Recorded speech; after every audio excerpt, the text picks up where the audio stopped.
अच्छा जी, अली साहब, हमारी शोबिज इंडस्ट्री के एक बड़े ही प्यारे इंसान और बड़े खूबसूरत आर्टिस्ट आसम बुखारी साहब का कल इंतकाल हो गया है। इन्ना लिल्लाहि व इन्ना इलैहि राजिऊन। बड़े ही प्यारे इंसान, बड़े खूबसूरत इंसान।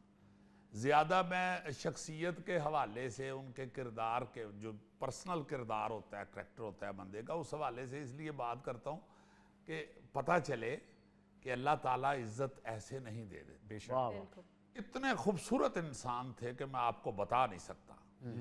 वैसे तो पढ़े लिखे आदमी थे, वाइस प्रेसिडेंट, रिटायर हुए नेशनल बैंक से, मगर अपनी सर्विस के दौरान भी और रिटायरमेंट के बाद भी इंतहाई खूबसूरत काम किए, इंसानियत की बाकायदा खिदमत की।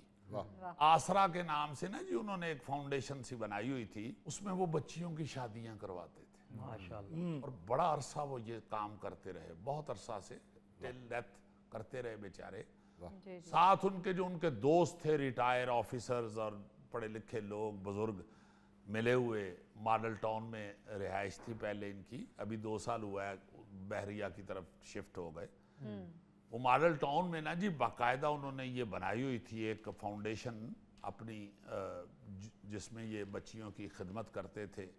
बेआसरा यतीम बच्चियां, उनकी शादियों के लिए इतनी भाग दौड़ करते थे कि मैं आपको बता नहीं सकता। मैं चूंकि इसलिए बहुत ज्यादा जानता हूं कि पहले उसके प्रेसिडेंट जो थे ना जी, वो कवि खान साहब मरहूम थे, अल्लाह ताला उनको भी जन्नतुल फिरदौस में जगह अता फरमाए। बुखारी साहब के साथ उनका बड़ा प्यार था, बड़ी मोहब्बत थी। तो पहले वो प्रेसिडेंट थे, फिर को 3-4 साल मैं भी इस फाउंडेशन का प्रेसिडेंट रहा हुआ। हाँ, बस उन्होंने मुझे दे दी जिम्मेदारी कि ये तुमने बस करना है, मुझे नहीं पता। तो कवि साहब ने भी फरमाया, उनका भी हुक्म था, बुखारी साहब ने भी कहा, तो मैं भी ना जी जानता हूँ कि ये लोग किस तरह काम करते थे। बाकायदा उसकी मीटिंग्स होती थी और फिर फंड रेजिंग हो रही है और फिर सारा कुछ मैनेज किया जा रहा है, शादियों के लिए जहेज खरीदा जा रहा है। और चूंकि सारे पढ़े लिखे और दफ्तरी लोग थे, ऑडिट ऐसा अच्छा था इनके ये सारे सिस्टम का, एक एक पैसे का हिसाब रखते थे, एक एक पैसे का। क्योंकि मुझे उस पर साइन करने होते थे सारे कागजात पे, इतना पुलंदा इकट्ठा किया होता था उन्होंने। अच्छा। तो मैं देख के हैरान होता था कि यार ये कैसे नज़्मो ज़ब्त के साथ ये काम करते। बड़े ही प्यारे इंसान, बहुत खूबसूरत इंसान। बेशुमार उन्होंने हमारी ड्रामा इंडस्ट्री में और थिएटर में भी काम किया। अजोका थिएटर के साथ जुड़े रहे। शाहिद महमूद नदीम साहब उनके जनाजे पे मिले, बड़े रंजीदा थे। बहुत बड़ा नाम है शाहिद महमूद नदीम साहब का टेलीविजन और थिएटर के हवाले से, जो अजोका थिएटर के रुए रवां है। वो बता रहे थे कि इतने जोश के साथ ये हमारे साथ काम करते थे। और फिर शाहिद महमूद नदीम साहब के साथ और बहुत से डायरेक्टर्स के साथ पीटीवी पे उन्होंने बहुत काम किया और बहुत बहुत बड़े सुपर हिट ड्रामे जो थे उनका वो हिस्सा रहे। मतलब 1974 का एक ड्रामा था पीटीवी का, आपे रांझा होई, उसमें भी हिस्सा लिया। फिर जर्द दोपहर, कहरे मेराज, घंटी, जंजालपुरा, ऐनक वाला जिन, अंधेरा उजाला, सोना चांदी के भी हिस्सा थे। फिर जो आखिरी पीटीवी पे ड्रामा किया ना जी, टूटे पत्ते, 2024 में किया ये ड्रामा। फिर फिल्में भी की, मतलब दुबई चलो और बदमस्त गुज्जर तो मुझे याद है, क्योंकि ये दोनों फिल्मों के हवाले से उन्होंने एक दफा बातें भी की और भी फिल्में की। जब फिर सारी फैमिली जो है ना जी, ऐसी नफीस, ऐसे प्यारे और बड़े पढ़े लिखे लोग सारे। मुझे याद है इनका जो बेटा है इंग्लैंड में होता, जो बेचारा खुद बीमारी की वजह से नहीं आ सका उनके जनाजे पे भी, उसका भी ऑपरेशन है कुछ दिनों बाद। अजलाल बुखारी, वो भी एक्टर भी रहा, उसने ऐनक वाला जिन में भी काम किया हुआ और भी थिएटर और ड्रामे किए हुए। फिर इनकी जो सबसे छोटी बेटी है ना जी, हमारी बेटी जो मुअत्तर बुखारी उसका नाम, उसने भी ना जी ये ऐनक वाला जिन में भी काम किया हुआ। पूरी दुनिया के ऊपर बैनुल अक़वामी सतह पे बच्चों का साल मनाया गया था। अच्छा। उस हवाले से पीटीवी ने एक ड्रामा किया था, छोटू की कहानी। छोटू की कहानी, जी हाँ। उस छोटू की कहानी में ना जी मुनिज़ा हाशमी साहबा, फैज़ अहमद फैज़ साहब की बेटी, जो हमारी पीटीवी की बहुत बड़ी नामवर डायरेक्टर हुई है, उन्होंने उसकी डायरेक्शन दी और मैं उसका हिस्सा था। अच्छा। लकीली मैं उसका हिस्सा था। मेरे 2 बच्चे बने हुए थे जिन पे सारी स्टोरी थी। तो मोहत्तर मेरी बेटी बनी हुई थी उसमें। वाह। मैं बाप का रोल कर रहा था। वो किया मोहत्तर ने, फिर शादी हो गई मोहत्तर की, वो इंग्लैंड चली गई और माशाल्लाह अल्लाह ताला उनको बड़ी खुशियां दे सारे बच्चों को, इंतहाई डिसेंट बच्चे। और ख़ास तौर पे जो मैंने एक चीज़ देखी ना जी, जी जी। जो मुझे बाकायदा ये महसूस करवाती है कि यार ये बड़ा ही प्यारा इंसान है।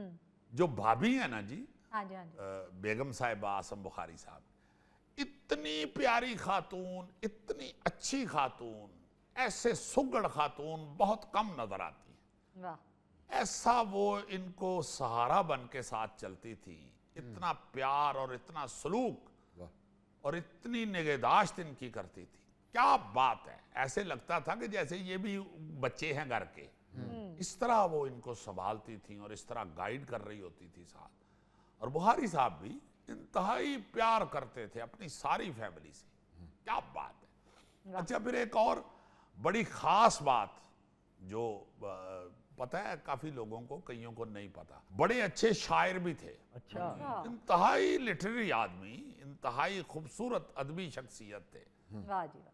पंजाबी शायरी इंतहाई खूबसूरत की हुई है और बड़ी मानी खेज शायरी की हुई। 3 किताबें छपी हुई हैं उनकी। अच्छा। एक का टाइटल है दूरियां शक्लां, जी। एक का नाम है सोच उडारी, अच्छा। जी हाँ, और एक का नाम है दिल चिड़ियां दा आलना। वाह वाह। हाय हाय हाय। मॉडल टाउन पार्क में ना ये सुबह सारे बुजुर्ग इकट्ठे होके बैठे होते थे जी जी।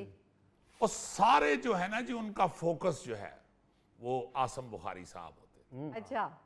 ऐसा प्यारा इंसान, ऐसा खूबसूरत दोस्त, वो सारे ना जी रोजाना उनको कहते थे, अच्छा बुखारी साहब आज हमें क्या सुना रहे हैं। कभी किसी ड्रामे के डायलॉग सुना रहे हैं और बाकायदा परफॉर्म करके सुना रहे होते थे। अच्छा। या कभी अपनी कोई नज्म सुना देते थे, कोई गजल सुना देते थे, सही।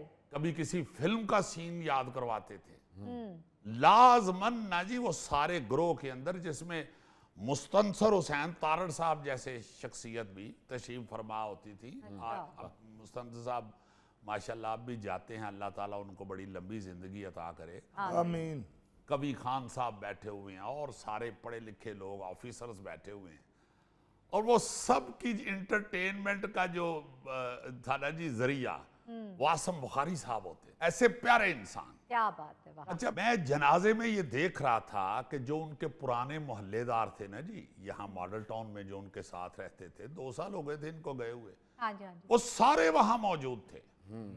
हर शख्स उनका दोस्त, उनका मोहल्लेदार, उनकी फैमिली के बच्चे। जवान सा लड़का छोटा सा 20-22 साल का मुझे मिला, जी जी। वैसे उनकी बातें कर रहा था कि मैं हैरान हो रहा था, यार देखो ये क्या शख्सियत हैं। वरना ये जवान बच्चे जो हैं आजकल के, हाँ जी। ये बुजुर्गों के पास कब बैठते हैं। बिल्कुल। मगर वो बुजुर्ग भी ऐसे थे कि उनके इर्द गिर्द बच्चों का भी मजमा लगा होता था। वाह। उनको बैठ के सुनते थे सारे लोग। सही। यही नहीं कि सिर्फ बुजुर्ग उनके दोस्त अहबाब या उनके जो हम उम्र थे वही उनके साथ इस तरह फ्रैंक थे या उनकी महफिल को एंजॉय करते थे। नहीं नहीं नहीं नहीं, बच्चे भी उसी तरह, फैमिली के सारे फर्द भी उसी तरह बाकायदा उनको एंजॉय करते थे। वाह। ऐसी प्यारी शख्सियत थी उनकी। वाह जी वाह। और फिर हैरान कौन बात आपको बताऊं, होता है ना ये जब इस उम्र में लोग पहुंचते हैं, 76 के थे जब वफात हुई है, ये फिर घर में लेटे रहते हैं, कट जाते हैं दोस्त अहबाब से। नहीं नहीं नहीं नहीं, बुखारी साहब हर एक के साथ जुड़े रहते थे। कभी खान साहब को बाकायदा फ़ोन करते रहना है, हाल चाल पूछना है, उनके साथ कितनी कितनी देर, अगर मुलाकात नहीं हुई तो फ़ोन पे ही गप्पे लगा रहे हैं। सही। मुझे अक्सर फ़ोन कर देते थे, कई दफ़ा फ़ोन ऐसे ही करके तो शुरू हो जाते थे, पहले डांटते थे बड़े प्यार से, और उनकी डांट से साफ पता चल रहा होता था कि यार ये बड़ा ही प्यार करते, वाह वाह। बड़ी प्यारी शख्सियत है। यार ये सुन के बड़ा मजा आ रहा है कि जिस तरह वो फन अदाकारी में हर मैदान में नजर आते थे, इसी तरह निजी जिंदगी में भी वो हर मैदान में जुड़े हुए थे। मैं कहता हूँ जी कि मैं बड़ा मजा लेता था उनको स्क्रीन पे देख के। टेलीविजन पे अक्सर उनकी कमर्शियल चलती रहती थी। जी जी। मैं कहता था यार ये देखे कमर्शियल्स में भी कितने बिजी हैं, मॉडलिंग कैसी कैसी खूबसूरत इनकी नजर आती है। हाँ जी। फिर टेलीविजन में, फिर थिएटर के ऊपर, हर मैदान। अच्छा, लिखने में भी लिखे भी हुए हैं ड्रामे उन्होंने, अच्छा। डायरेक्शन भी दी हुई है, वाह जी। फिर उन्होंने प्रोडक्शन हाउस भी बनाया था, उनकी प्रोडक्शन का भी मैंने एक ड्रामा किया हुआ है। वाह वाह। इसी तरह मैं आपको बता रहा हूँ जी, निजी जिंदगी में मुझे याद है एक दफा वो सारा हम ऑडिट जब करवाते थे ना जी ये आसरा का, तो उसमें एज प्रेसिडेंट मुझे हर कागज पे दस्तखत करना होता था।